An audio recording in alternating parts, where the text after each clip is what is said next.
Цял живот съм се опитвал да свалям килограми и след 18-та си годишна съм пробвал много неща. Най-вече диетата на Дюкан, която изключително много навреди на здравето ми. След това се наложи да отида на преглед при ендокринолог.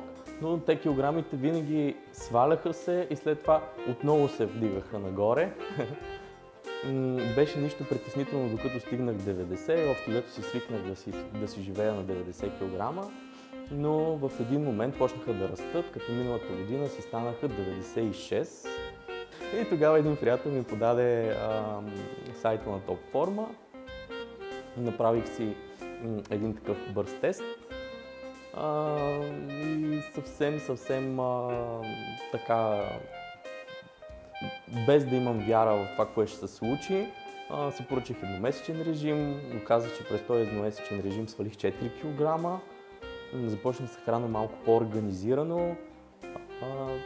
И те нещата си тръгнаха. След това си поръчах още 3 месеца, през които продължих да свалям. Дойде Великден. Най-ценното нещо е това, че успях да се науча да се храня нормално. В момента си се храня по този начин.